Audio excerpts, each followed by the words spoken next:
충만하게 하시고 오늘도 선포되는 이 말씀이 우리를 살리는 말씀, 그리고 이 세상을 살리는 말씀 될 수 있도록 은혜 베풀어 주시옵소서. 감사드리옵고 예수님의 귀하신 이름으로 기도드리옵나이다. 아멘. 오늘은 대추수라고 하는 제목으로 여러분과 함께 말씀을 나누겠습니다. 우리는 대부흥과 추수를 준비합니다. 그런데 부흥과 추수는 다릅니다. 뭐가 다르냐면 부흥은 뭐냐면 추수는 이미 익은 곡식들을 거두는 것이 추수고, 그렇지요? 근데 만약에 부흥 때 익은 곡식들을 거둔다면, 그렇잖아요. 부흥은 복음이 전 세계에 퍼지는 시간이에요. 전 세계 모든 열방 가운데 강력한 성령의 권능으로 복음이 퍼지는 시간이 부흥이라면, 대부흥이라면, 그 부흥이 지나고 나서 이제 우리 주님이 오시기 직전에, 그리고 주님이 오실 때 그 곡식이 제대로 자랐는지, 하나님의 복음이 심겨진 사람들이 제대로 자랐는지, 제대로 복음을 들었던 사람들이 믿음과 인내를 가지고 세워졌는지를 다루는 것, 그것이 추수입니다. 이해되셨습니까? 그래서 그 과정 속에 알곡과 가라지가 같이 자랍니다. 부흥 때는 알곡과 가라지가 같이 갑니다. 교회 안에도 교회 바깥에도 많은 사람들 가운데 다 그럴싸해 보이는 사람, 진짜처럼 보이는 사람들이 같이 갑니다. 그러나 언제 모든 것이 결정됩니까? 하나님의 추수의 때가 되면 정확하게 알곡과 가라지를 갈아냅니다. 그럼 누가 알곡이고 누가 가라지입니까? 누가 다 알곡이라고 여긴단 말이에요. 다들 알곡이라고 여기지요. 여러분 가운데 혹시 저는 가라지인데요, 저 원래 가라지예요 라고 성령 안에 느끼는 사람이 있다면 복이 있어요. 이제라도 회개하면 알곡이 될 가능성이 있기 때문에, 뭐 가라지는 죽을 때까지 가라지가 되는 게 아니고, 가라지는 이전에는 사실은 어찌 보면은 가라지는 마귀가 뿌린 거지요. 가라지가 되도록.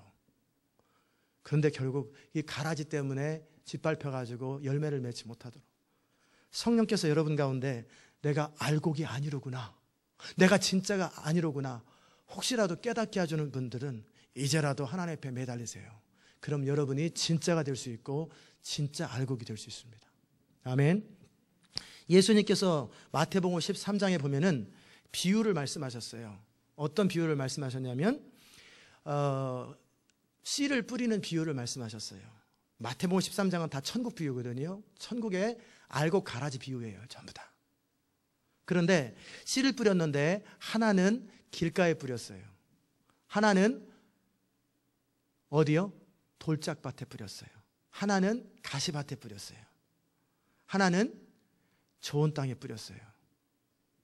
그러면 우리는 그러면 좋은 땅에 뿌리지, 왜 가시밭에 뿌려? 그게 아니라 씨는 그냥 골고루 뿌려지는 거예요. 씨는 공중에서 골고루 뿌려지는 거죠. 그런데 그 땅이, 어떤 땅은 길가요, 그 땅이 어떤 땅은 돌짝밭이요, 어떤 땅은 가시밭이에요. 그러면 길가는 뭐냐면 말씀을 듣습니다. 예배 시간에 예배하러 옵니다. 다 씨는 뿌려져야 되니까 전도자들에게 복음을 듣습니다. 그런데 문제는 뭐냐면 예배 시간에 잠이 오는 사람들이 있어요. 희한하게 다른 때는 잠이 안 오는데 꼭 설교 시간에 잠이 오는 사람들, 대부분 길가가 대부분입니다. 어젯밤에 잠이 안 자서, 잠 많이 자도 그 사람은 졸립니다. 그 사람은 잠을 아무리 많이 자도 잠이 와. 또 두 번째, 예배 설교를 들을 때 자꾸 딴 생각이 나는 사람이 있어요. 다 이게 길가예요. 그 밭이 길가. 딴 생각이 많이 나는 사람, 자꾸 무슨 가스레인지 생각나고, 그 다음에 자꾸 이 생각 저 생각 나고, 그 다음에 어떤 말씀을 전할 때 어떤 말씀이 탁 걸리는 말씀, 그거 하나 붙들고 속에서 갈등하고 씨름하면서 시간을 다 보내는 사람. 이게 다 왜 그래요? 그가 길가라 그렇습니다. 사단이 그의 심령 가운데 못 듣게 만드는 거예요. 못 듣게 만들어버리는 거예요. 무엇을 통해서? 사람들이 밟아버리잖아요. 여러 가지 채널을 통해 못 듣게 만드는 거예요.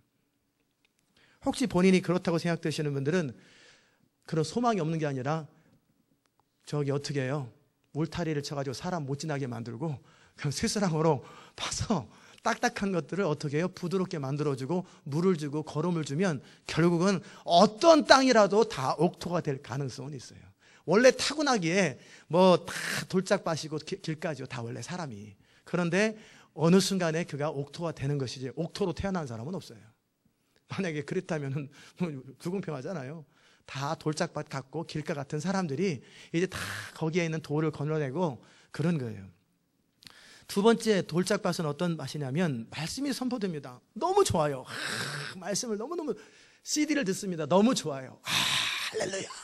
정말 너무 좋아가지고 너무너무 막 기분이 좋은 거예요. 그리고 막 그런데 조금만 어려움이 생기거나 조금만 문제가 생기면 금방 실족해버리는 사람들. 막 기쁨이 충만해. 성령이 충만해요. 막 그러다가 부부싸움 한 번 하고 나면 그냥 기분이 그냥 상해버리는 사람. 이게 다 돌짝밭이에요. 돌짝밭. 벼랑간 막 기쁨이 있다가도 자동차가 뭔가 찌그러지면 화가 나가지고 하루 종일 못 견디는 사람. 다 돌짝밭이에요. 기쁨을 유지할 능력이 없어요. 그러니까 말씀이 그 안에 들어가서 열매를 맺지 못하는 거예요. 그럴 때 그들은 돌을 골라내야 돼요. 나로 하여금 뿌리 내리지 못하던 돌이 뭔가 그 강팍함, 자존심, 자기의, 자기 생각 이런 것들이 너무나 많아가지고 너무나 쉽게 마음이 상해버려요. 쉽게 마음이 그냥 업앤다운 하는 거예요. 그러다가 조금 핍박이 있으면 금방 무너져 버려요. 결심했어 딱 그러는데 즉시 무너져 버리는 사람들. 다 이게 돌짝밭이라 그래요. 혹시 돌짝밭 같다 본인이 생각되는 분들은 돌을 골라내면 됩니다. 돌만 골라내면 목도 되는 거 아니겠어요? 그 돌을 골라내야지. 그래 나 돌짝밭이다 어쩔래. 이건 별로 능력 없어요. 돌을 골라내서 빨리 옥토로 만들면 되는 거예요. 어떻게? 너희는 내가 일러준 말로 깨끗해졌다고 그랬거든요. 하나님 말씀에 부딪히는 어떤 거 있잖아요. 그게 돌이어요. 주의 종의 어떤 말씀을 선포할 때 탁탁탁탁 부딪히잖아요. 그게 돌이었어요. 그 돌을 킵하지 마세요. 자존심을 가지고 자기 의를 가지고 킵하지 마시고 그 돌을 빨리 버리세요. 부딪힐 때마다 말씀에 부딪힐 때마다 돌을 버리세요. 그러면 어느 순간에요 이제는 말씀이 선포되면 송이꿀처럼 달아요. 그리고 버틸 힘이 생겨요. 어떤 상황이 발생하잖아요. 어떤 힘든 상황이 발생할 때 이길 수 있는 힘이 생겨요. 돌밭이 옥토가 되시기를 주의 이름으로 축복합니다. 네, 아멘 하시는 분은 꼭 돌은 아닙니다. 돌밭은 아닙니다. 어쨌든 세 번째 가시밭이 있어요. 이런 사람들은 뭐냐면 양육도 받습니다. 제자훈련도 받습니다. 그리고 교회에서 프로그램에 참여합니다. 근데 결정적인 순간에 못 넘어서는 한계들이 있어요. 결정적인 순간에 꼭 부딪히는 넘어지는 한계들을 가지고 있는 사람들이 있어요. 그게 뭐예요? 가시밭이에요. 결국 뭐냐? 재리의 염려, 먹고 사는 거 염려, 환경의 염려거든요. 그건 뭐냐면 그 중심에 자기를 사랑하는 거예요. 그 중심이 자기를 사랑하고 자기 인생을 사랑해요. 그렇기 때문에 내 인생에 항상 좋을 마지막 말씀을 듣고 배우는 게 얼마나 재밌어요. 진리를 배우는데 재밌잖아요.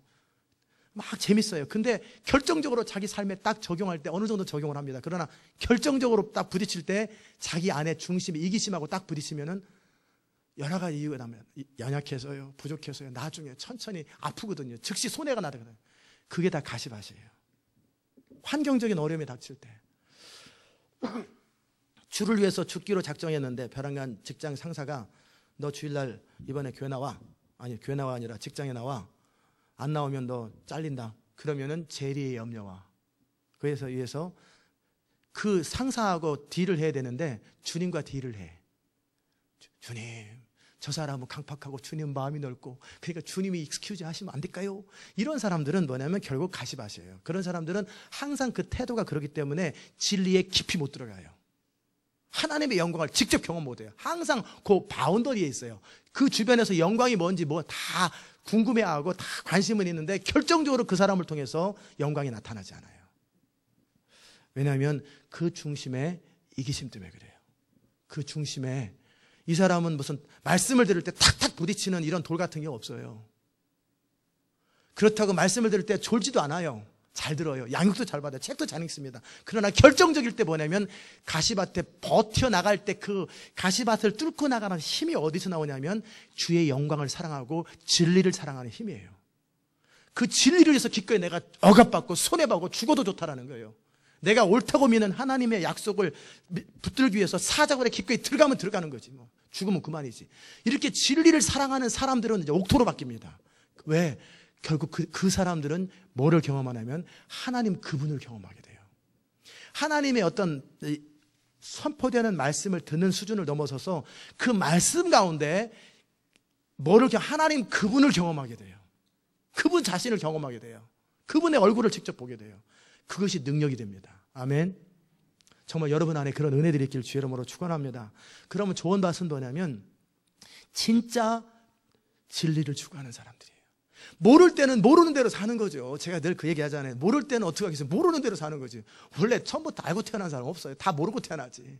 진리, 타고나니까 여기 진리라고 딱 써가지고 이름이 진리인지, 김진리일 수는 있을지 몰라도 진리라고 딱 써있는 사람 하나도 없어요. 다 모르고 나와요. 다 아무도 모르고 그냥 다 죄인으로 태어나고 그냥 무지하게 태어나는 것이 인간이에요. 저나 여러분이나 예외 없이 다 무지하게 태어나요. 진리를 몰라요.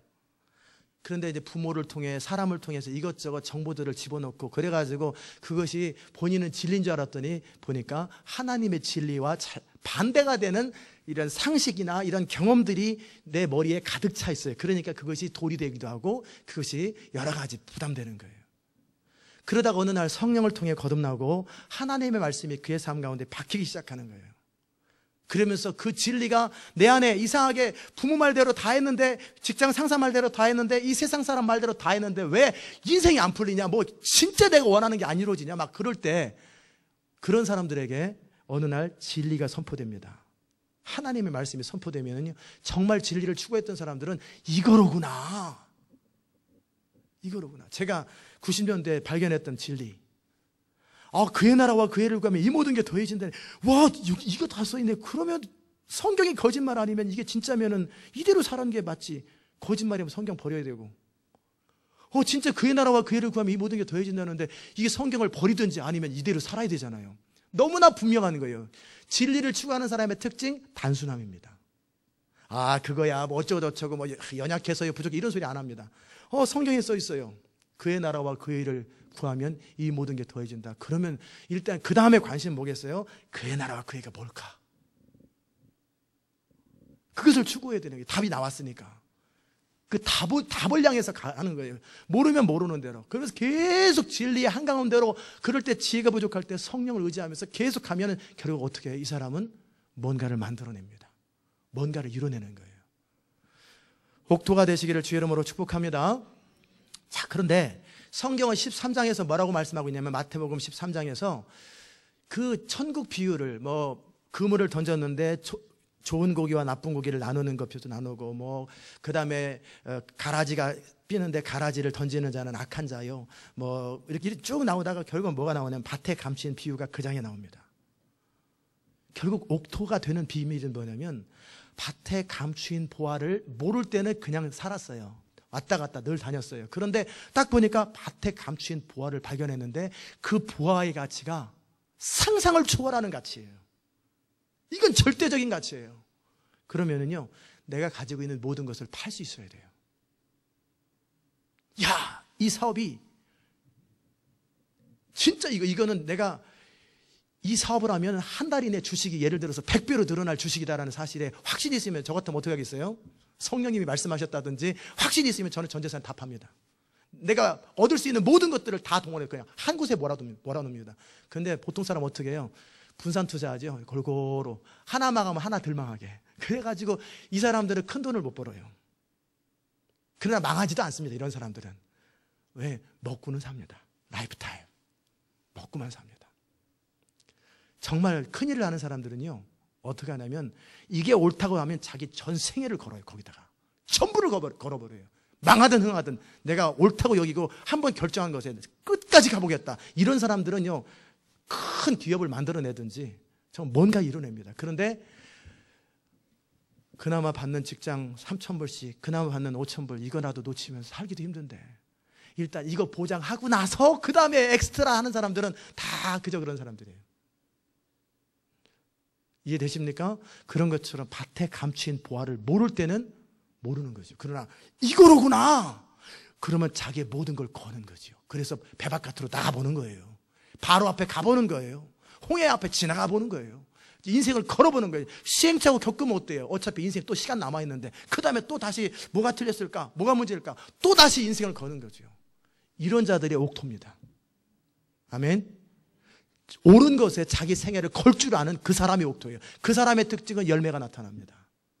그럼 여러분이 옥토인지 아닌지 어떻게 배울 수 있냐면 지난 5년간, 2년간, 1년간, 10년간 여러분을 통해 선교사가 파송됐는지, 여러분을 통해서 사람이 변화됐는지, 여러분을 통해서 영혼이 주께로 돌아왔는지, 여러분의 삶은 어떤 열매가 있는지 한번 돌아보세요. 분명히 옥토의 특징은 뭐예요? 씨는 말씀이란 말이에요. 말씀이 선포될 때 여러분이 하나님 말씀 뭔가 얘기를 할 거 아니에요. 뭔가 살면서 마귀 말만 합니까? 하나님 말을 하지. 그러면 분명히 100배의 결실을 맺어야 돼요. 결실을 맺는지 60배의 결실을 맺어야 돼요. 결실을 맺는지 한번 자신을 돌아보세요. 그럼 나 옥토 아니었구나라는 사실을 발견하는 거죠. 대부분의 사람들은 메인테인 수준이잖아요.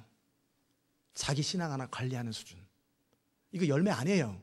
그걸 또 이제 고상하게 해석해서 성령의 인격적인 열매가 맺혀가는 것 같아요. 그러지 말고 인격적인 열매가 맺혀지면 결과적인 전도와 변화의 열매가 자기 주변 사람들이 바뀌어가기 시작하는 거예요.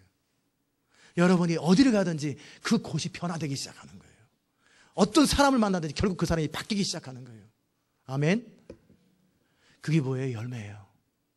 그래서 우리 주님 뭐라고 말씀하세요? 그 사람이 진짜인지 가짜인지 어떻게 아느냐? 그 열매를 보면 그 사람을 안다. 옥토가 되시기를 주의 이름으로 축복합니다. 그러기에 이제 제가 다 여러분에게 똑같은 이야기를 반복해서 드리는 것이 뭐냐면 이제는 애매하게 살지 말고 적당하게 망하지 않을 정도만 살지 말고 이것 아니면 망해버리세요. 그 태도로 사세요. 여러분이 뭔가 투자, 주식으로 비유하면 그냥 자기 이거다 싶으면 그냥 저기 전부 다 투자하는 건. 그런 세상은 확률 싸움이잖아요. 그 세상 주식은 그렇게 하면 안 돼요. 왜냐하면 세상 주식은 절대적인 진리도 없고 누가 무슨 그렇다고 하나님이 이거 투자하라 그런 것도 아니라 그냥 전문가들이 그 전문가가 틀리면 그만이잖아요.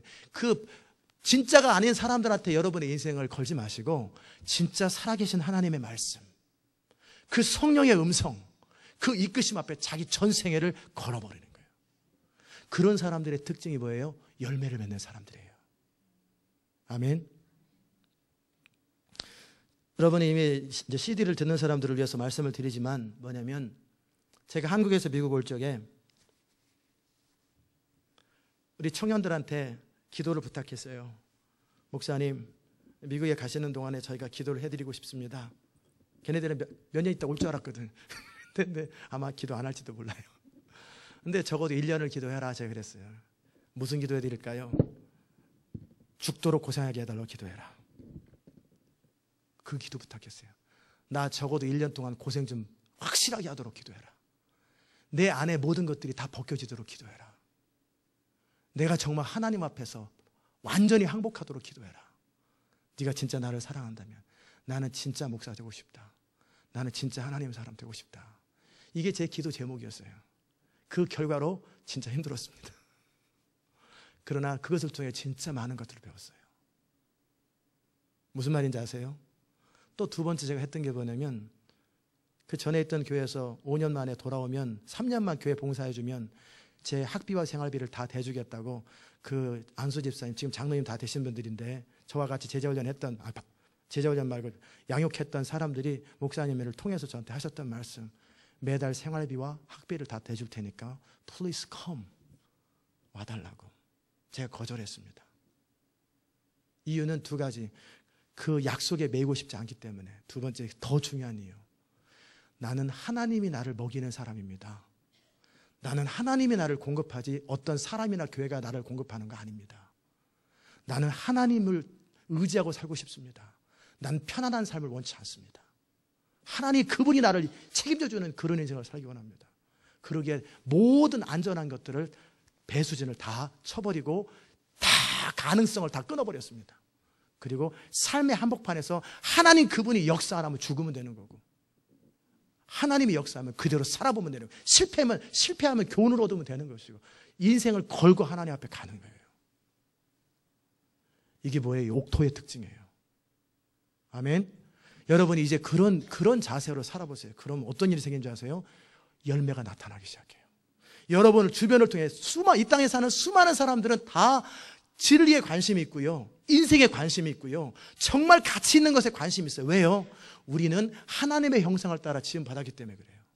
모든 사람은 다 영광스러움에 관심이 있고요, 행복에 관심이 있고요, 가치에 관심이 있고요, 진리에 관심이 있어요. 근데 그들은 하도 많이 속아가지고 이 사람도 믿을 수 없다, 이 사람도 믿을 수 없다, 그건데 진짜를 발견하면 그들은 자기 인생을 걸기 시작해요. 내가 평생 모은 재산이라 할지라도 이 사람이 진짜다, 이 교회가 진짜다, 자기 전 재산을 드리기 시작해요. 자기 생명을 걸기 시작해요. 왜? 사람은 원래 먹고 살도록 창조된 것이 아니라 그건 다 속아서 그러는 것이고요, 하나님의 영광을 위해서 창조되었어요. 그렇게 영광스러운 것을 보고 가치 있는 걸 보면 자기 인생을 드리고 싶은 마음이 사람 안에 있어요. 누구나 그래요. 사람으로 태어난 사람 다 똑같아요. 어떤 사람도 사람은 다 똑같아요. 근데 진리를 발견 못했거나 진짜 가치 있는 것을 경험하지 못했거나 영광스러움에 대한 확신이 없어요. 그런데 누군가가 자기 주변에서 그렇게 살아가고 있는 모습, 그리고 그걸 인도해 준다고 그러면 자기 생애를 걸게 돼 있어요. 여러분이 그래서 먼저 경험해 보셔야 돼요. 여러분이 삶의 한복판에서 어떻게 하든지 문제를 해결하려고 하지 말고, 어떻게 하든지 편안한 걸 추구하지 말고 삶의 한복판에서 하나님의 사람으로 살아보는 거예요. 정말 어찌 보면 맨 땅에 헤딩하는 거죠. 서부 개척할 당시에 둘 중에 하나, 동부에서 편안하게 최소한 기본 봉급 갖고 살든지, 아니면 가다가 죽든지, 아니면 대박을 터뜨리지. 그래서 서부 개척이 거의 목숨 걸고 달려갔잖아요. 맹수들을 향해서 막 그냥 달려가고 죽고 살고. 그래서 그 당시 때 거부가 된 사람이 얼마나 많아요. 그러잖아요. 똑같아요. 진리도 똑같아요. 밭에 감추인 보화를 발견했거든. 이것이 진짜다. 그럼 더 이상 망설이지 마세요.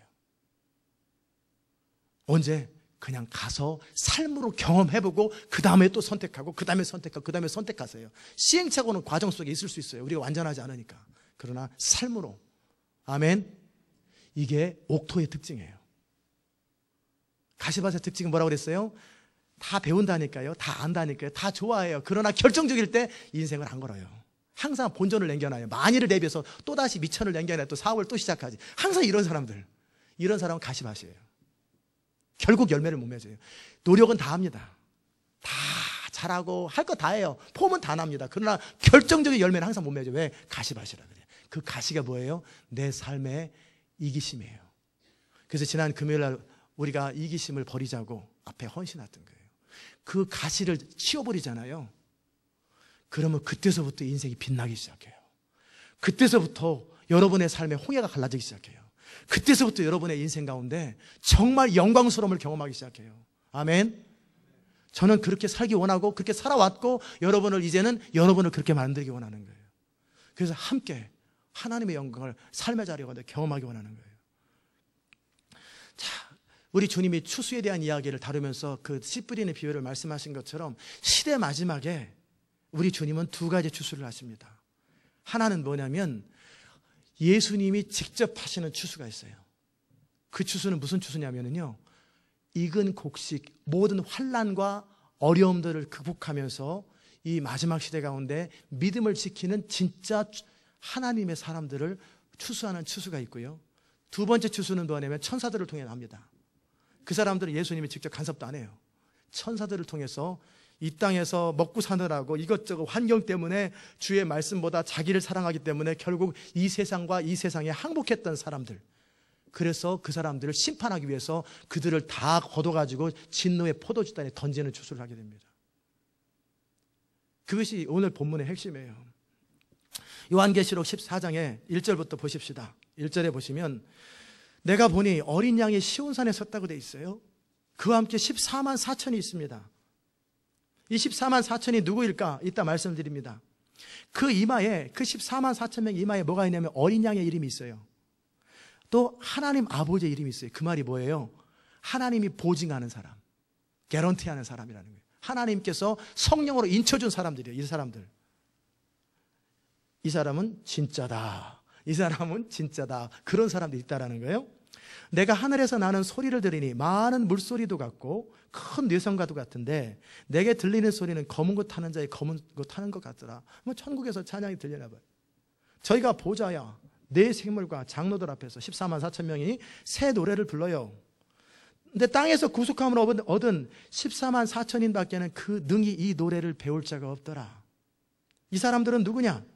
이 사람들은 여자로 더불어 더럽히지 아니하고. 여자는 누굽니까? 결혼한 사람들은 다 문제가 됩니까? 아니죠. 그러면 무슨 창기한테 가는 그 얘기를 하는 게 아니에요. 여기서 말하는 여자는 세상을 말합니다. 결국은 음료, 바벨론은 뭐냐면 경제, 먹고 사는 것과 그 다음에 우상숭배, 종교. 그게 바벨론이거든요. 결국 마지막 17장, 18장에 그 멸망하는 그 바벨론 음료는 뭐냐면 종교 시스템, 우상숭배 시스템, 자기 추구 시스템, 자기 의를 주장하고 하나님의 은혜와 하나님의 영광이 아니라 우상숭배 시스템과 그 다음에 먹고 사는 세상 시스템, 거기에 타협한 사람들, 그런 사람들이 여자로 더럽혔다라는 거예요. 이해됐습니까? 그러지 아니하고 정절이 된 사람들이 그 사람인데, 이 사람들은 어린 양이 어디를 인도하든지, 이스라엘 백성들이 광야 다닐 때 길 때문에 맨날 불평했잖아요. 여러분도 어찌 보면 제가 인도하는 방법 때문에 불평하는 사람들이 있지 않겠어요? 그래서 나간 사람은 나간 것이고, 그냥 영광을 추구하려면 끝까지 추구하지 왜 중간에 또 잘라가지고 무슨 뭐 예배도 찬양도 안 하고 막 그러냐, 뭐 불편할 수도 있겠죠. 그러나 저는 성령 안에서 하는 거죠. 동일한 것처럼 모세가 가나안 땅을 인도할 적에 좋은 길로 가지, 왜 엘림이라고 하는 그 기가 막힌 장소에서 그냥 어차피 40년 머무를 거 39년 8개월 머무르고 나머지 가는 길을 가면 제일 좋은데, 거기는 잠깐 머물고 광야, 호렙산, 무슨 산골짜기, 물 없는 곳, 들짝밭 골라서 다녀요. 그런 데만 골라서. 그러니까 이스라엘 백성들이 길로 인해서 불평하는 거예요. 왜 걸리 다녔을까요? 모세가 원합니까? 불이 가니까 그냥 가는 거지. 구름이 가니까 가는 거지. 불과 구름은 그 당시 때 우리로 말하면 성령이에요. 성령이 가자면 가는 거죠. 왜요? 광야의 목적은 우리 안에 쓴뿌리를 빼는 것이고요, 광야의 목적은 우리 안에 가지를 빼는 거예요. 가나안을 정복할 수 있는 훈련이 되는 장소고, 우리 안에 모든 자기와 더러운 것들을 배설물처럼 버리는 그게 광야인데, 편안하게 살면서 광야가 편안하게 살면서 그런 게 벗어집니까? 인생의 칠 같은 어두운 밤이 지나가야죠. 정말 복장이 터지는 일들을 경험해야죠. 정말 다 때려치고 싶은 그런 순간들을 경험해야죠. 그래야 자기가 누군지를 다 알 거 아니에요. 그 모든 것 속에서도 결국은 내가 그래도 주를 따를 거냐, 에이라 모르겠다 다 포기하자 그럴 거냐, 돌로 모세를 쳐 죽일 거냐, 그래도 참고 따라갈 거냐, 아니면 왕을 만들어 가지고 그냥 지도자 만들어서 이집트로 돌아갈 거냐, 아니면 여전히 불기둥과 구름기둥을 따라갈 거냐. 아멘. 그게 어린 양이 인도하는 거예요. 때로는 어린 양의 인도함이 항상 좋은 길이 아니에요. 그분의 뜻 안에서 좋은 길이지요. 때로는 험난해도 그것을 통해서 인생을 배우고, 그것을 통해 하나님을 의지하는 걸 배우고, 결국은 굶어 죽은 사람 한 사람도 없어요. 이스라엘 백성들 불평하다 죽었지, 원망하다 죽었지, 목말라 죽은 사람 한 명도 없어요. 가끔씩 짐승이 죽으면 어떻게 해요? 바베큐 먹으면 되는 거지. 그렇잖아요. 그러니까 결국은 목말라 죽은 사람 한 명도 없고, 배고파 죽은 사람 한 명도 없어요. 원망하다 다 죽었어요. 결국 때가 되면 물이 나타나요. 때가 되면 만나가 떨어져요. 때가 되면 메추리가 떨어져요. 우리가 사망의 음침한 골짜기를 다닌다 할지라도 우리 어린 양이신 예수님이 인도하면 그때 광야에서 화초가 피고 사막에서 강이 나타나는 거예요. 아멘. 그 하나님을 신뢰해야 할진데, 우리는 그분이 인도하는 길은 다 쉴만한 물가요, 푸른 초장인 거예요. 우리는 쉴만한 물가, 푸른 초장이 우리 스타일대로 다 하는 거 아니에요. 실제 이집트나 실제 이스라엘 가보세요. 쉴만한 물가, 푸른 초장이 이런 이 캔사스 시티에 있는 그런 농장인가? 아니죠. 그 풀뿌리나 좀 있고 어디 산골짜기 다니면서 풀 찾아다 다니는 거예요. 이렇게 쫙 깔려있는 그런 풀이 없어요, 초장이. 근데 다윗은 거기서 쉴만한 물가 얘기를 하는 거예요. 주인이 진짜 풀이 있는 곳을 가기 위해서 애 보고, 그 양들 보고 먼지 나는 곳에 산골짜기에 올라가서 결국은 거기 가서 풀을 먹도록 해주고, 또 시냇가로 쫓아다니는 거예요. 인도하는 거죠. 쉴만한 물가와 푸른 초장을 인도하는 과정이 아무리 힘들어도 목자 되신 우리 주님이 인도하시면 완전하다라는 거예요. 아멘. 그런 태도가 있는 사람들이라는 거예요. 어린 양이 어디를 인도하든지 따라가는 자며, 사람 가운데서 구속을 받아, 사람 가운데, 여러 사람들 가운데 리뎀션을, 구속을 받아서, 구원을 받아서 어떤 열매예요? 처음 익은 열매다. 그래서 하나님과 어린 양께 속했다라는 거예요. 그들 입에는 거짓말이 없어요. 흠이 없는 자들이에요. 주의 보혈로 씻음을 받은 자들이에요. 바리새인과 서기관보다 더 나은 의, 하나님의 성령을 따라 주의 보혈로 씻음 받고, 두 번째 하나님의 성령을 따라 온전하게 살아감으로 그는 내면에, 겉에만 화려한 게 아니라 겉도 안도 깨끗한 사람들이에요. 그런 사람들이에요. 이 사람들이 누굴까? 이런 사람들인데, 두 가지 학설이 있습니다. 첫째는 14만 4천 명에 대해서 그냥 상징으로 구원받은 영적 그리스도인, 영적 이스라엘이라고 해석하는 그 해석이 하나 있고, 그러나 저는 이렇게 해석하기를 원합니다. 7장에 14만 4천 명이 분명히 누구라고 기록되어 있냐면 이스라엘 백성으로 기록되어 있기 때문에 이들 14만 4천 명은 이 마지막 7년 환란 중에 뒤에 적그리스도가 등장한 그때 구원받는 이스라엘 백성들이 이 사람들일 것이다 라고 저는 보기를 원합니다. 이해되셨습니까?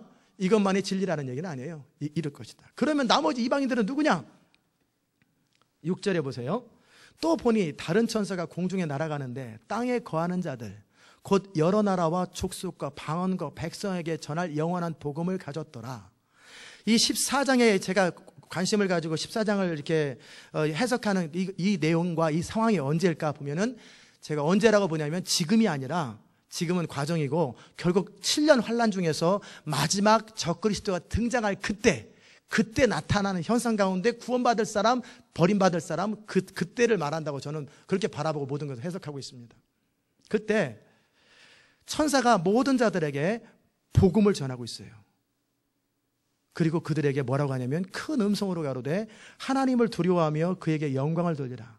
이는 그의 심판하실 시간이 이르렀음이니 땅과 하늘과 땅과 바다와 그 물들의 근원을 만드신 이를 경배하라. 즉 그 계시록 7장에 보면은 14만 4천 명 이스라엘 백성들을 모으고, 그리고 나서 각 나라와 각 족속가 헤아릴 수 없는 수많은 사람들이 흰옷을 입고 세마포를 입고 주 앞에 서는 것처럼 이스라엘 백성들은 첫 열매, 원가지, 그들 가운데 버린 사람들이 대부분이고, 정말 그 모든 것들을 극복하고 구원받은 자들은 특별할 거예요. 그들은 그와 함께 이방인 가운데 구원받은 자들은 복음을 통해 구원받습니다. 예수 그리스도의 복음을 통해, 그들도 복음을 통해 구원받지만 그들에게 하나님께서 말씀하시는 거예요.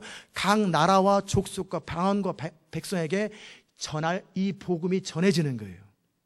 그리고 그들에게 천사 셋이 경고를 합니다. 이방인들에게, 모든 자들에게 경고를 하는데, 첫째 경고는 뭐냐면 하나님을 경외하라, 하나님을 경배하라, 하나님만을 경배하라, 그렇게 되어 있습니다.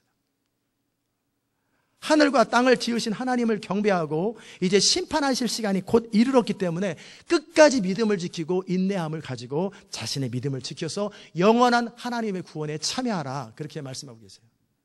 이해되셨습니까? 자, 두 번째 천사가 말을 합니다. 무너졌도다, 무너졌도다, 큰 성 바벨론이여, 모든 나라를 그 음행으로 인하여 진노의 포도주로 먹이던 자로다 하더라, 그래 됐어요. 결국 바벨론이라고 하는 이 음녀가 사람들을 속여요. 그 음행으로 아주 음란하게 포도주를 먹이는 것처럼 아주 교묘하게 사람들을 속이는데, 어떻게 속이냐면 이 음녀가, 바벨론이 사람을 속이는 방법은 지금이랑 똑같고 2000년 전이나 4000년 전이나 똑같아요. 결국 뭐냐면 경제와 종교를 통해 속입니다. 가나안 땅에 갔을 때 먹고 사는 경제 문제와 두 번째는 우상 숭배를 통해 속입니다. 근데 둘 다 똑같이 속는 이유는 간단합니다. 진리를 사랑하지 아니하고 자기 생명을 사랑하는 자들은 속게 돼 있어요. 저를 보시기 바랍니다. 그 말이 무슨 말이냐면 결국 누가 우상숭배냐, 우상숭배가 뭐냐, 우상숭배하는 게 뭐냐, 교회 안에 우상숭배하는 자들 되게 많아요. 이 땅에 교회 가운데 우상숭배하는 자들, 천국 못 갈 사람들 진짜 많아요, 교회 안에. 그럼 우상숭배는 뭐고 하나님을 경배하는 게 뭐냐? 그 차이는 간단합니다. 우상숭배는 진리를 사랑하는 게 아니고 자기 인생을 사랑합니다. 우상숭배의 그 동기가 뭐냐면, 나는 공부 안 하고 엿을 정문에 붙여가지고 대학에 가기 원하는 사람들, 나는 열심히 일하지 않은데 부적 하나 받아가지고 사업이 잘 되기 바라는 사람들, 결국 자기의 심은 대로 거두는 것보다는 요행을 바라고 뭔가 축복을 바라는 그런 사람들, 다 이게 우상숭배자들이에요. 그런 사람이 교회 안에 얼마나 많아요. 진리대로 순종하지 아니하고 진리를 삶으로 살아내지 않으면서도 주의 종도 불러가지고 기도해주면 축복받을 거라고 생각하고 기도 부탁하는 사람들, 다 우상숭배자들이에요. 다 우상숭배자들이에요. 또 하나님의 말씀대로 자기 삶을 걸고 순종하지는 않고 그 말씀대로는 안 살면서 교회 와서 기도하고 금식하고 막 그래가지고 뭔가 하나님의 축복받기 원하는 사람들, 뭐 특별한 기름 부음을 받을 때도 기름 부음의 원리도 그거예요. 뭐냐면 여러분이 하나님의 진리와 하나님의 말씀을 따라 성령을 따라 살면 기름 부음이 임해요. 그럴 때 어떤 특별한 사람들을 하나님이 사용하셔서 어떤 사람들을 사용해서 이 사람이 어느 한계 지점에서 터뜨릴 때 살짝만 터뜨리고, 근데 이미 그 안에 모든 것이 준비된 사람들에게 결국 뭐냐면 그런 것이 터지도록 하나님이 채널로 사람을 사용하는 경우는 있어요. 그게 기름 부음의 특징이에요. 그런데 어떤 사람은 평상시 성령을 따라 살지도 않고 자기를 부인하지도 않고 자기 십자가를 지지도 아니하고 적당히 살면서 어느 집회에서 안수 받으면 기름 부음 받을 줄 알아요. 착각입니다. 착각이에요. 착각. 절대 그런 사람 기름 부음 임하지 않아요. 방언도 마찬가지예요. 무슨 마귀 방언이 있다고 그러잖아요. 마귀 방언. 원래 그 사람 안에 마귀가 있기 때문에 그냥 그가 나오는 말이 마귀 방언인 거예요. 무슨 뭐 기도 가운데 마귀 방언 받은 게 아니에요. 그 사람이 자기를 취하고 죄로 가득 차 있고 생각이나 모든 것이 삐뚤어져 있는데 그 영 안에서 흘러나오는 것이 원래 들어온 것이 있기 때문에 이렇게 들어온 게 나오는 것 뿐이었어요. 이해되셨습니까? 결국 그 사람이 어떤 존재냐예요. 그 우상숭배가 뭔지 아셨죠?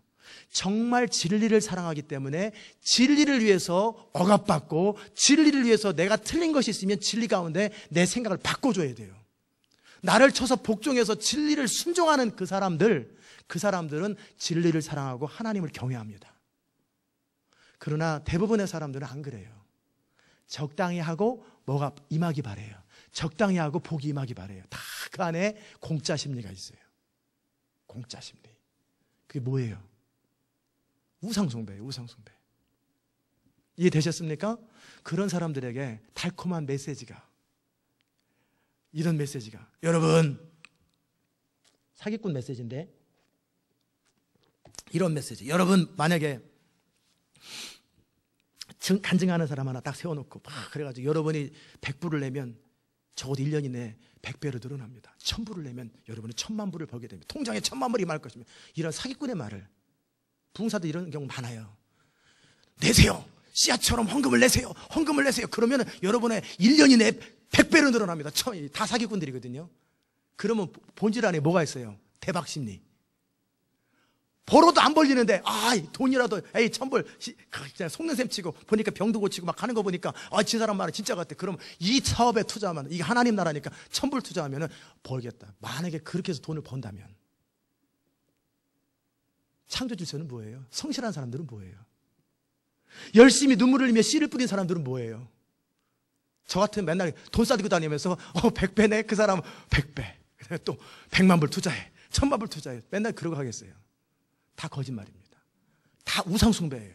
사람들 안에 요행심리, 탐심을 이용해서 돈을 모으려고 해서 자기 사역을 만들어내려고 하는 거예요.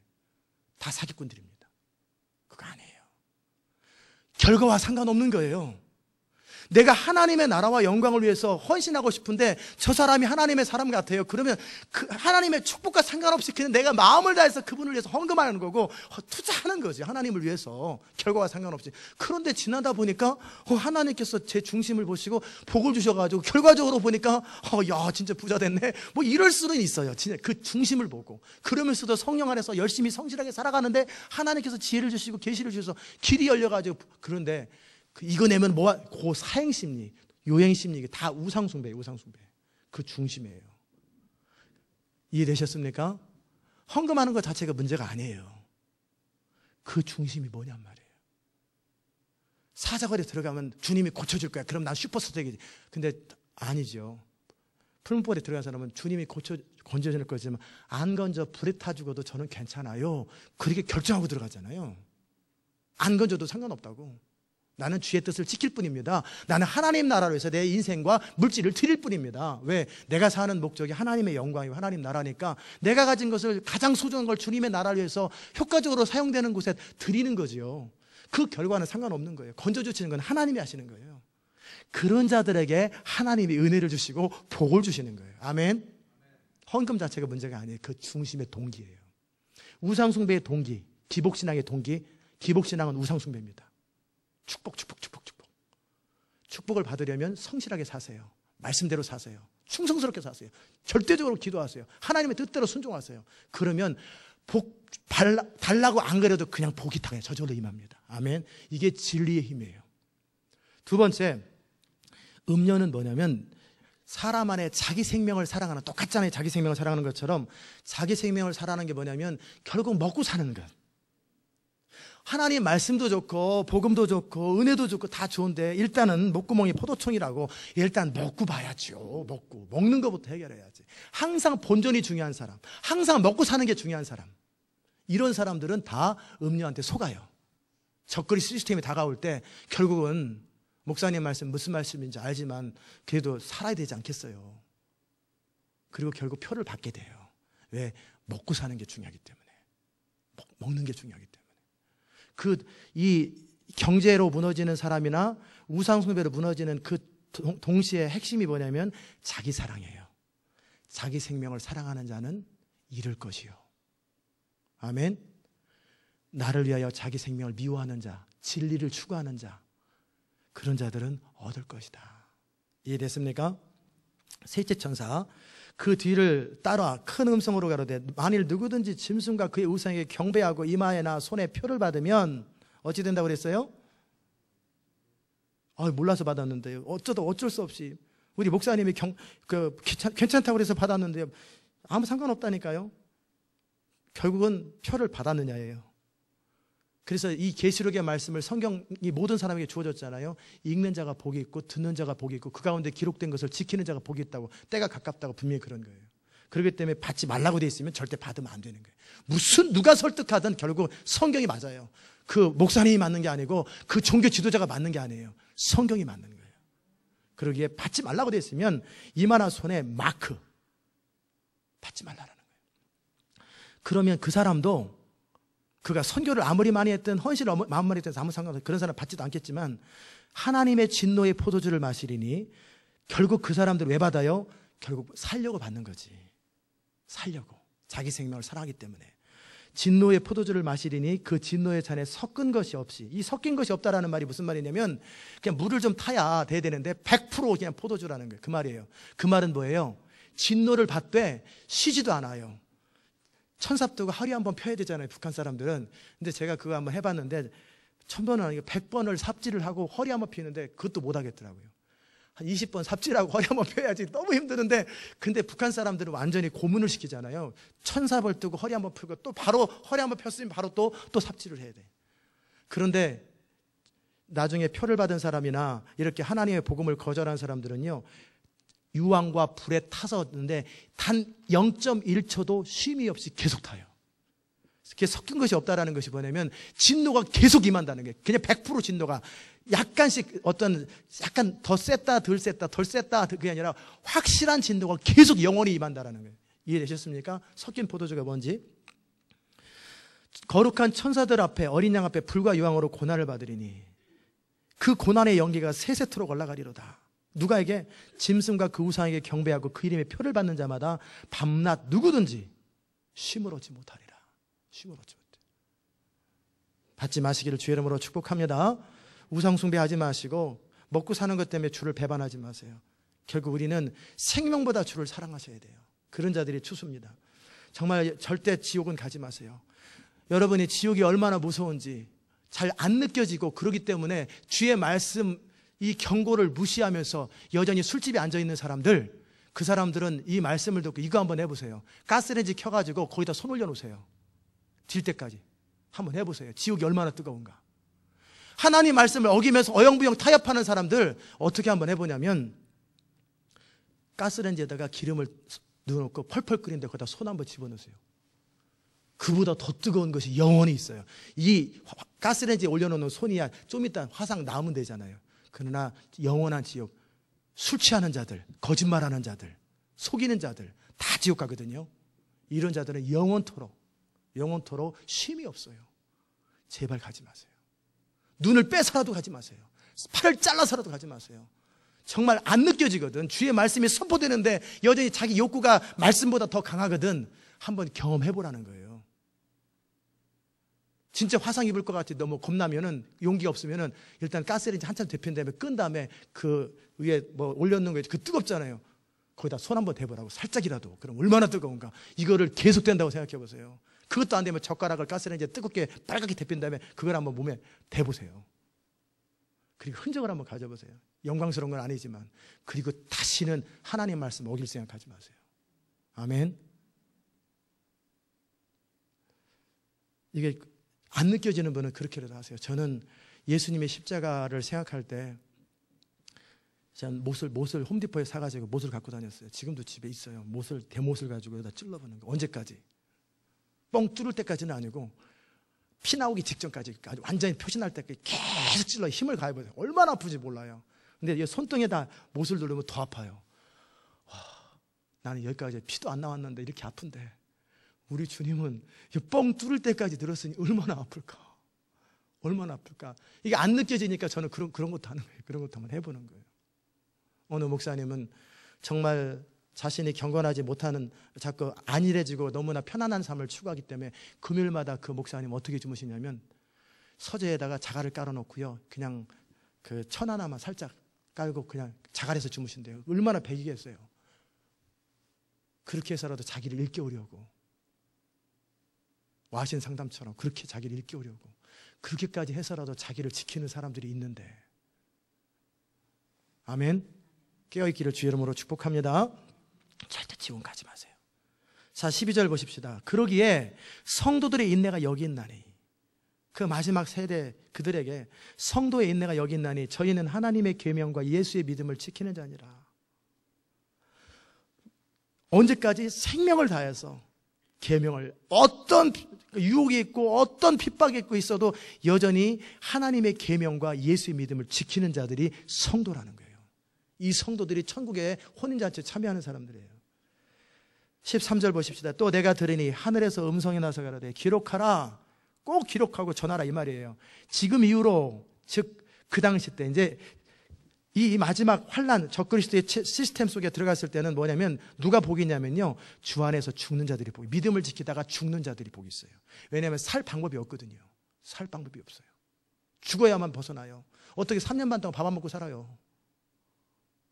결국 죽어야 된단 말이에요. 아멘.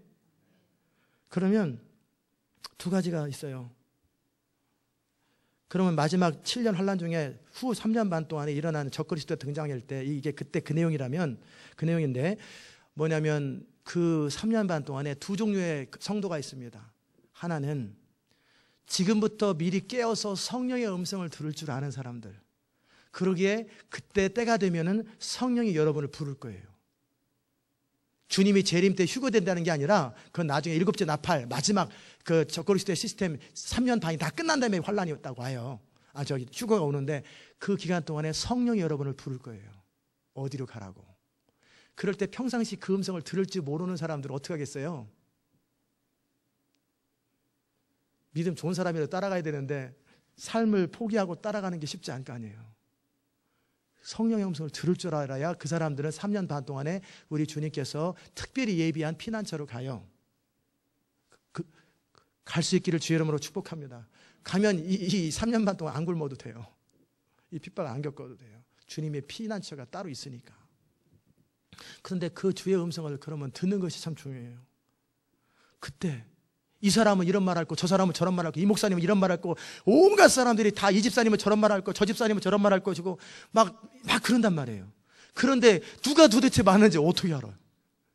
그럴 때 자기 안에서 말씀하시는 성령의 음성을 들을 줄 아는 사람들은 그 음성을 따라 가면 되는 거예요. 그런 피난처가 있는 거예요.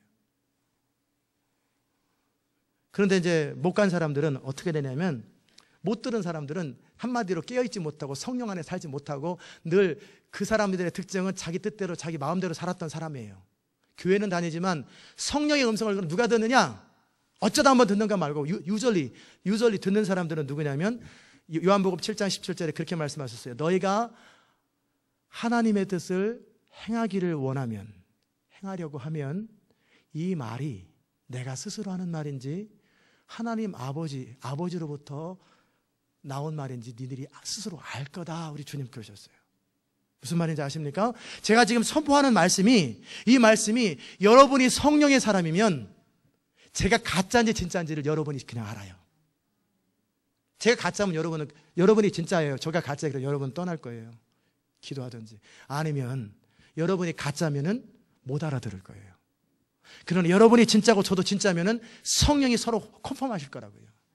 그런 것처럼 여러분 안에 있는 성령의 음성을 듣는 키가 뭐냐면 훈련이 아니에요. 큐티 한다고 들려지는 거 아니에요. 하지 말아요? 아니죠. 기도를 하든 성경을 읽든 큐티를 하든 그건 다 방법일 뿐이에요. 결국 중심에서 하나님의 뜻을 원하느냐예요. 하나님의 뜻을 원치도 않는데 큐티를 해서 뭐해? 자기한테 일이 온 것만 봐서 해. 이게 무슨 이 답이 뭐냐? 답 찾는 거잖아요. 그게 아니라 나는 내가 해가 되든 이익이 되든 상관없이 하나님의 뜻대로 살기를 정말 원하는 사람들, 하나님의 뜻이면 뭐든지 하려고 하는 사람은 기도해도 주의 음성 듣고, 큐티해도 주의 음성 듣고, 설교 들어도 주의 음성 듣고, 성경 읽어도 주의 음성 듣고, 잠을 자도 주의 음성 듣고, 다 주의 음성 듣게 돼 있어요. 왜요? 그가 하나님의 뜻을 진짜 원하기 때문에 그래요. 아멘. 왜 주의 음성 잘 못 듣냐? 간단합니다. 그 사람 하나님 뜻대로 살고 싶어 하지 않아요. 자기 생각대로 살고 싶어 하고, 자기 이해되는 대로 살고 싶어 하고, 자기 좋은 대로 살고 싶어 하는 사람. 이런 사람 주의 음성 못 듣게 돼 있어요. 근데 잘 못 듣고 어쩌다 듣는 사람 뭐냐면, 어쩌다 한번 그럴 마음이 들기 때문에 그때 들리는 거예요. 어쩌다 한번 주의 뜻대로 한번 살아보고 싶은 마음이 그때 한번 처음 들어봤어요. 그때만 잠깐 한번 들리고 다시 또 원위치해. 그러니까 또 안 들리는 거예요. 심플하죠? 여러분의 마음이 모든 걸 결정합니다. 내가 정말 하나님의 뜻을 원하냐? 정말 하나님의 뜻을 원하냐?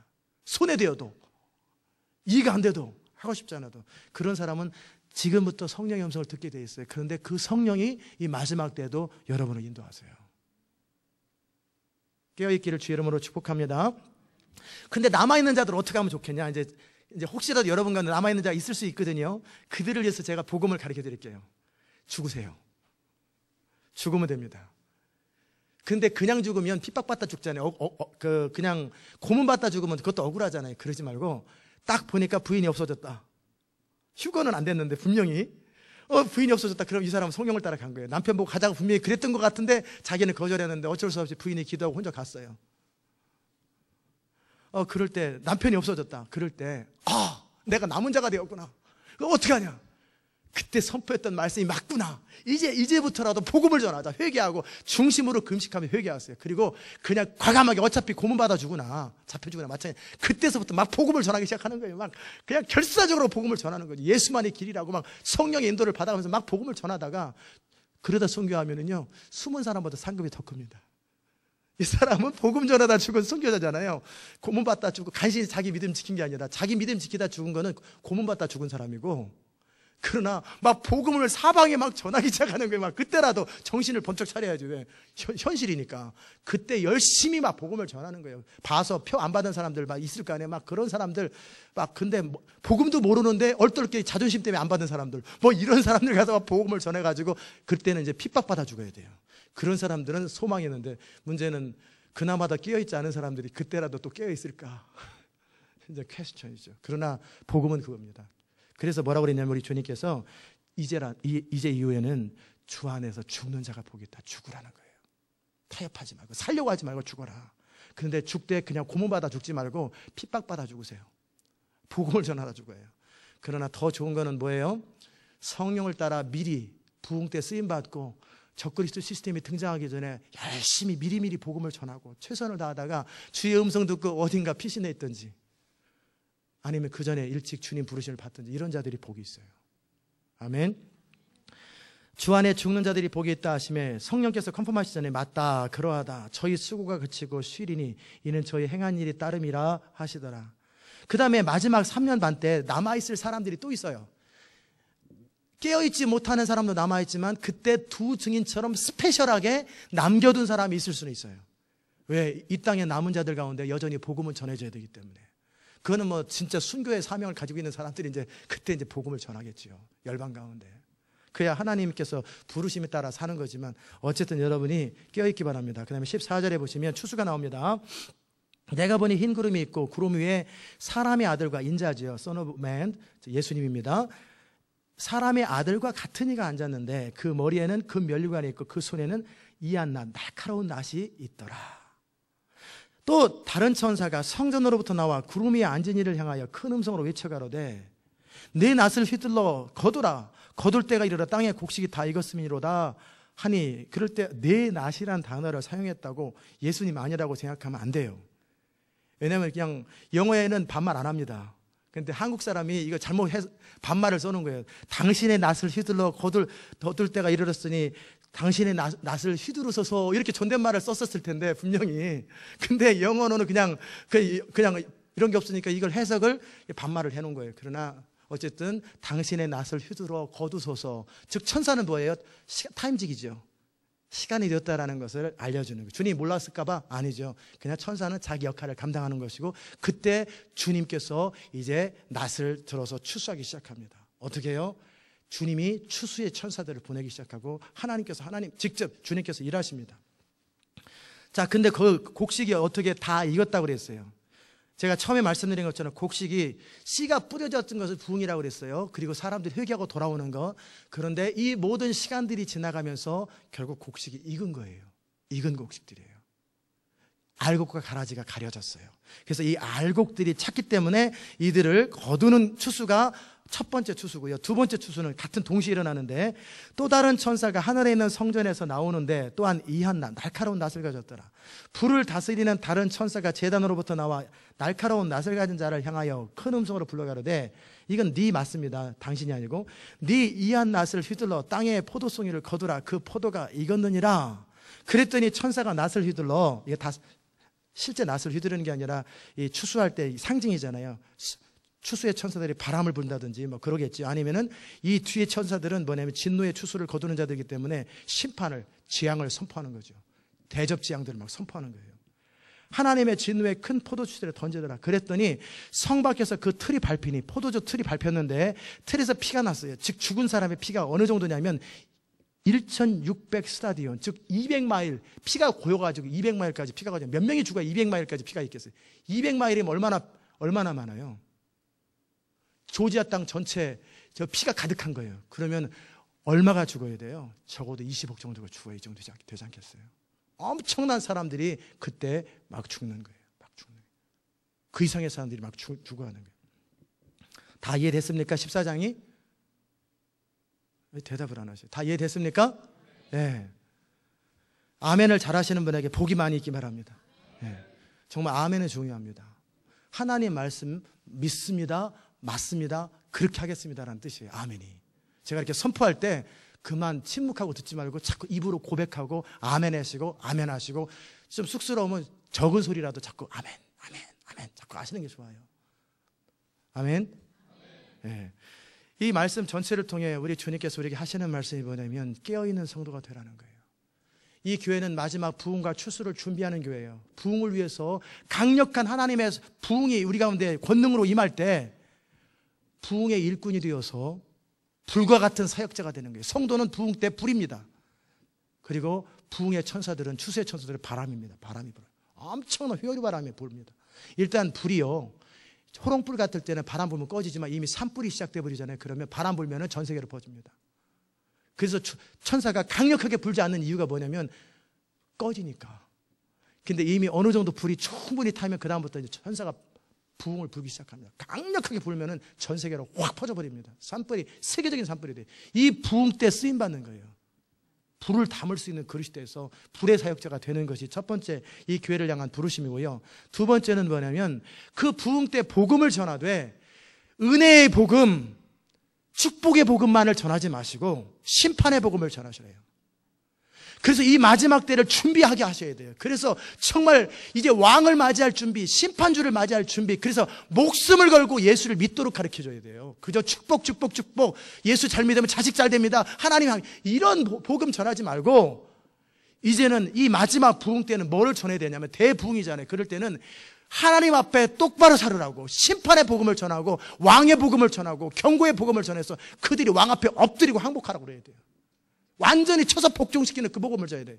좋은 말 하면 안 돼요. 위로하는 말 그게 아니라 그리스도 앞에 항복하라. 완전히 깨어서 복종하라. 이 복음이 진짜 복음이에요. 왜? 이런 자들만이 마지막 그 엄청난 핍박을 감당할 수 있어요.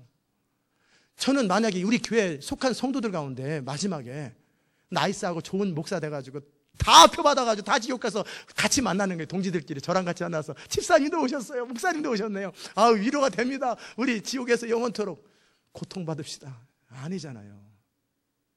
확실한 복음을 전하고 심판의 복음을 전하고 공의의 복음을 전하고 왕의 복음을 전하고 능력의 복음을 전하고 구속의 복음을 전하고 보혈의 복음을 전해가지고 사람들이 마지막 때를 추수를 준비해야 되잖아요. 추수가 뭐예요? 알곡과 가라지를 가르는 거죠. 이 시대가 가라지로 가득 차 있다 할지라도 꿋꿋하게 알곡으로 서 있어가지고 그 알곡들만, 나중에 우리 주님께서 가라지는 동시에 안 거두잖아요. 미리 안 거두잖아요. 추수가 돼서 충분히 알곡이 맺어질 때까지 방해와 회방들을 허락하는 거예요. 이 땅에 가라지들을 허락하는 거예요. 왜? 진짜 알곡을 만들기 위해서. 그리고 나면 알곡이 되면 알곡만 따로 뽑습니다. 그리고 가라지를 따로 분리합니다. 완전히 좋은 물고기, 나쁜 물고기 나누는 거예요. 아멘. 이것을 위해서 마태복음 13장을 한번 펴보세요. 우리가 어떻게 해야 되겠어요? 제가 이미 13장을 통해 말씀을 나눴어요. 씨 뿌리는 비유의 비유를 말씀을 드렸어요. 그 다음에 31절에 보면은 겨자씨 한 알과 같아요. 천국이라는 것이 겨자씨 한 알 같아요. 외람되지만 저 같은 겨자씨 같은 한 사람이 미국 땅에 와가지고 여러분과 함께 막 씨름하다 보니까 겨자씨가 커졌어요. 그래서 이 교회가 이제 저 혼자 하는 것이 아니라 여러분과 같이 하나님 나라를 확장하는 사람으로 퍼진 거예요. 퍼진 거예요. 한 사람이 살이 쪄가지고 늘어나는 게 아니라 겨자씨가 큰 나무가 되는 것처럼 저 한 사람이어서 그 다음에 10사람이 되고 100사람이 되고 점점 많은 영역에 퍼져가는 거예요. 나중에 공중의 새들이 거친다고 그랬지요. 하나님의 나라가 그런 거예요. 가루 섬 아래 너 전부를 부풀게 한 누룩과 같아요. 그러면서 뭐라고 말씀하시냐면 하나님 나라의 44절에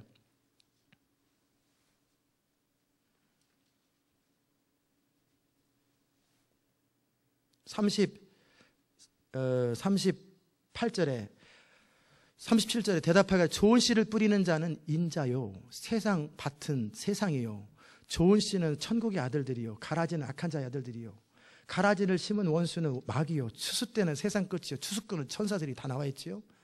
그 가라지를 마지막 때 다 가른다고 계시록에 나와 있잖아요. 인자는 그 천사들을 보내리니 저희가 그 나라에서 모든 넘어지게 하는 것과 또 불법을 행하는 자들을 거둬낸다고 되어 있지요. 풀무불에 넣어 울며 이를 갈미 쓰리라. 그때에 의인들은 자기 아버지 나라에서 해와 같이 빛나리니. 그러기 위해서 어떻게 하라고 그랬어요? 천국은 마치 밭에 감친 보화 같으니 사람이 이를 발견하기 위해 숨겨두고 기뻐하여 돌아가서 자기의 소유를 다 팔아 그 밭을 사는 거예요. 천국은 마치 좋은 진주를 구하는 장사 같으니 극히 값진 진주 하나를 만나면 그가 자기 소유를 다 팔아요. 그러기에 너희 소유를 다 팔지 아니하고는 버리지 아니하고는 내게 올 수 없다고 했던 말이 그 말인 거예요. 하나님 나라에 들어가는 사람들은 본전 남겨놓고 가면 안 돼요. 자기 모든 소유를 다 팔아서 주님을 사랑해야 돼요. 아멘. 그런 사람들이 좋은 밭이고 그런 사람들만이 천국을 가는 거예요. 자기 생명보다 주님을 사랑해야 되는 거예요. 그런 사람들만 천국 가는 거예요. 천국은 마치 바다에 금을 던졌다는 것과 똑같다. 그래서 좋은 그것은 그리스도 닮고 못된 것은 내버리느니라. 세상 끝에도 49절에 이러하리라. 천사들이 와서 의인 중에서 악인을 갈라내어 풀무불에 던져 넣으리니 거기서 울며 이를 갈미 쓰리라. 이 모든 것을 깨달았느냐? 깨달았느냐? 그러므로 천국의 제자된 서기관마다 마치 옛 것과 새 것을 그 곳간에 내어오는 집주인 같은 일 자유로운 거예요. 모든 것에. 여러분이 정말 알곡이 되시기를 주의 이름으로 축복합니다. 그리고 마지막 시대 때 깨어서 성령의 음성을 듣는 것이 가장 중요해요. 말씀을 정확하게 분별하는 것, 또 성령의 음성을 정확하게 들을 줄 아는 것 너무너무 분명합니다. 왜냐하면 마지막 시대는 혼돈의 시대예요. 마지막에는 속임의 시대예요. 불법의 시대예요. 완전히 불법이 가장 왕성해진 시대예요. 대부분의 목회자들과 종교지도들이 다 속일 거예요. 다 거짓 선지자가 돼가지고 여러분을 속일 때 유명하다고 따라가지 마시고요. 말 잘한다고 따라가지 마시고 인센티브 준다고 따라가지 마시고 여러분 안에 기름 부음 성령을 따라 진짜 목자를 따라다니시고 진짜 하나님의 종들을 따라다니셔야 돼요. 그보다 더 중요한 건 여러분이 진짜 성령을 따라가 스스로 살 수 있는 법을 배워야 돼요. 왜냐하면 언제까지 같이 있을 수는 없잖아요. 각자 흩어지고 사방으로 도망갈 적에 시온교회 전 세계 시온교회 다 모여라 그거 없잖아요. 그 전까지 하는 거고 각자 이제 성령을 따라 살아가야지. 흩어져야지. 가족도 헤어질 수도 있고 다 흩어져야 돼요. 잠시 출장 간 사이에 그런 일이 생기면 어떻게 되겠어요? 흩어져서 사는 거죠. 마지막 3년 반 후에 주님을 만나는 거죠. 공중에서. 깨어있기를 주의 이름으로 축원합니다. 주의 음성을 듣고 마지막 시대를 준비하고 정말 많은 사람들을 여러분이 준비시켜 주셔서 그 한 사람도 잃어버리지 아니하고 모든 사람이 구원받아 천국 갈 수 있기를 주의 이름으로 축복합니다. 기도하십시다. 하나님 아버지 감사합니다. 오늘도 주의 말씀을 듣게 하셔서 감사합니다. 하나님, 우리가 주의 말씀을 따라 살게 하셔서 감사합니다. 시대 마지막에 깨어있는 말씀을 듣게 하시고 우리가 전하게 하셔서 감사합니다. 하나님, 이제 마지막 추수가 다가오게 될 때 우리가 가라지가 되지 아니하고 알고 되어 영원히 주님의 잔치에 참여하는 자들 되게 하시고, 특별히 이 마지막 환난의 시대가 다가올 때 우리가 말씀에 깨어있고 성령에 깨어있어서 정말 주님의 부르심에 정확하게 분별하고 따라가는 주의 백성들 될 수 있도록 은혜의 은혜를 더하여 주옵소서.